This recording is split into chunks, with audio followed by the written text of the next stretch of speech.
Hi guys, my name is Wanja and this is Wanja's World. I'm about to make my second batch of bread. I already made my first one and it's going through its first proof, and I thought to myself, why not bring you guys along? So this recipe will yield 2 loaves and it is absolutely incredible.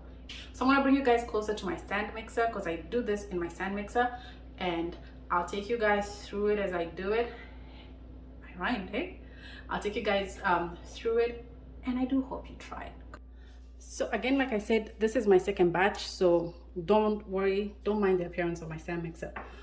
So in this here I have 2 1/4 cups of warm water. I'm gonna put that in there. I have 1/4 cup of just plain white sugar that goes in there. And then this is the brand of yeast I use. I found that this always works perfectly with everything that I want to bake. And I'm going to take 2 1/4 teaspoons of this.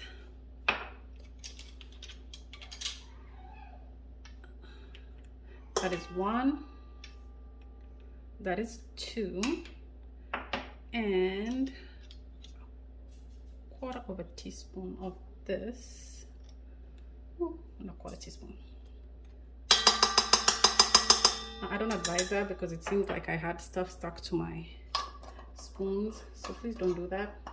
And then I'm also going to do 2 tablespoons of oil. Okay. Again, I just choose what I have. This is canola oil, 2 tablespoons. And I don't like to put salt directly onto my yeast, so I'm going to give this a little bit of a mix. Then I'm going to add a tablespoon of salt. Just a little bit of a mix.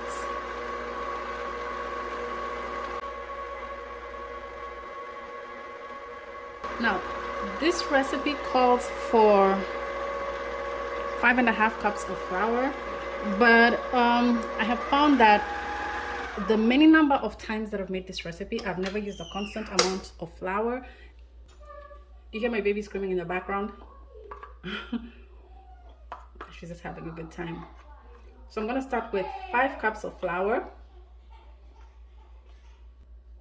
There's 1. That's 3. I will add a tablespoon of salt. This is a half table measure, so I'm gonna do 2 of this. It might seem like a lot, but it's not. We have 1/4 cup of sugar in there, so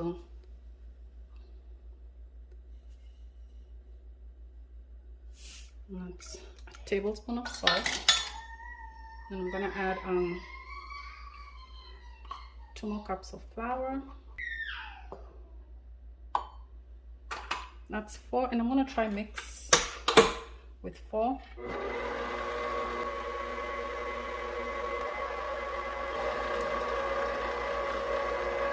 I'm gonna add in my last cup because this could still use some more flour.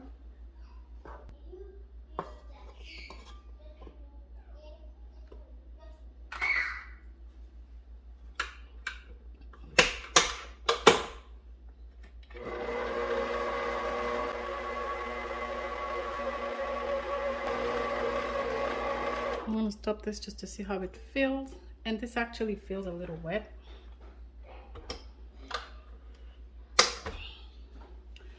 So as I said, you can never tell how much flour your dough is going to take. So I'm really not going to add a whole cup of flour, but what I'm going to do is I'll scrape off this dough from the mixer, from the dough hook, and I'm going to try give it another go because it feels dry in some parts and feels wet in some. So let's see.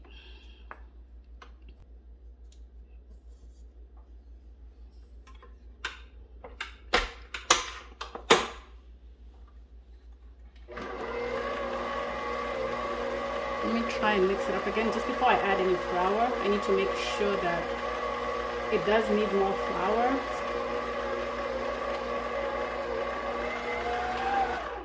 Okay, so So let's have a look. And that does feel better. It's still a little tacky, so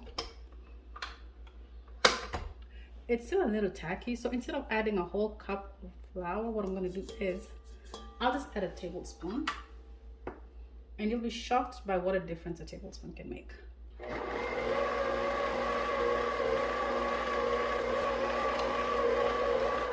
Let me see. That is perfect. That is perfect.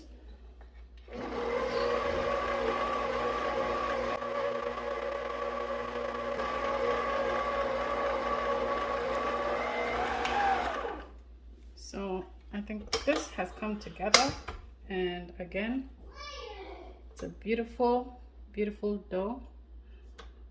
There it goes.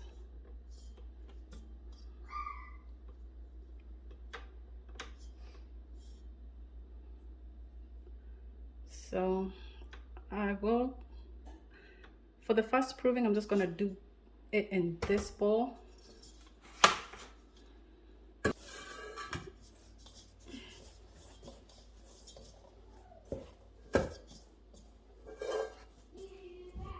Once again, we've got a dough that's just come together beautifully. Look at it.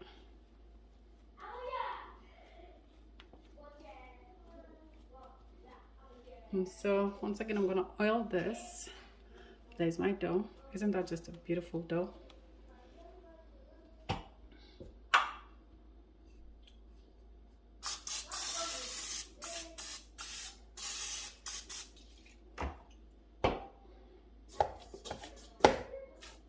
There we go.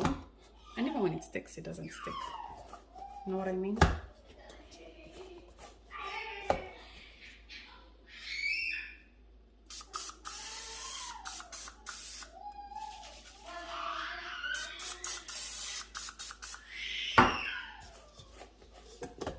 And so we're going to proof this as well for an hour,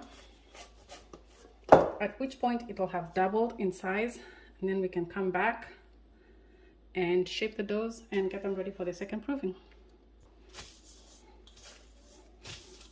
I'll just wrap it up with plastic wrap.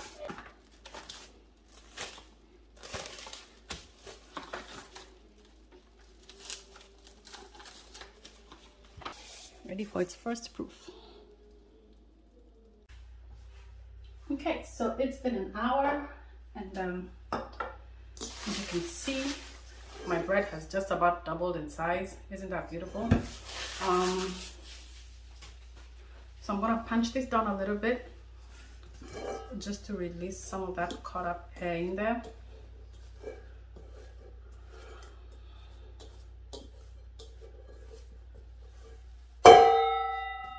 I'm sorry about that, that was loud.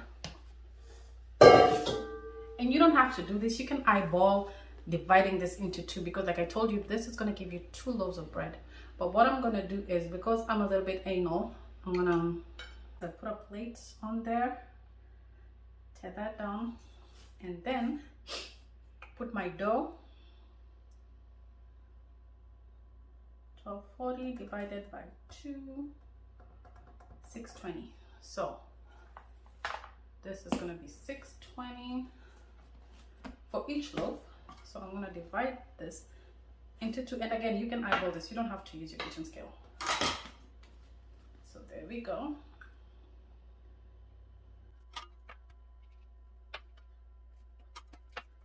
Okay.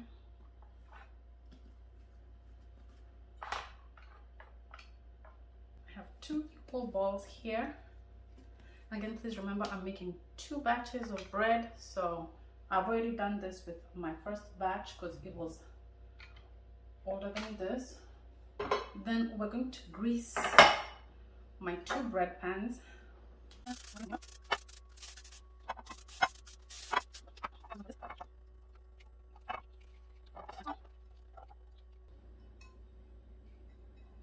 we go. So those have been beautifully oiled. Now I'm gonna form my loaves, and I'm just gonna take this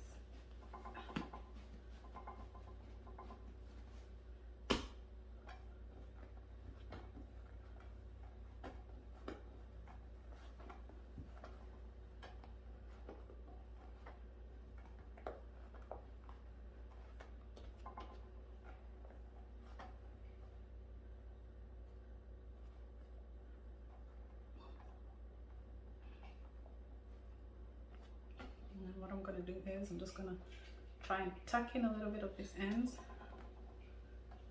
like that.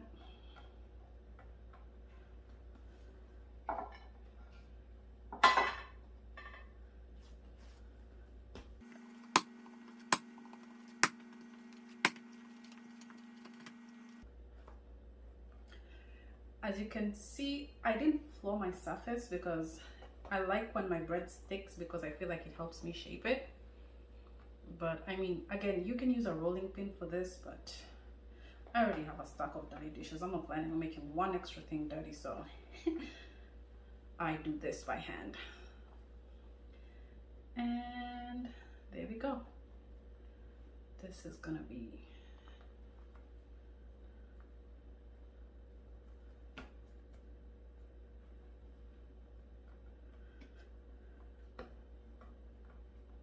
perfect.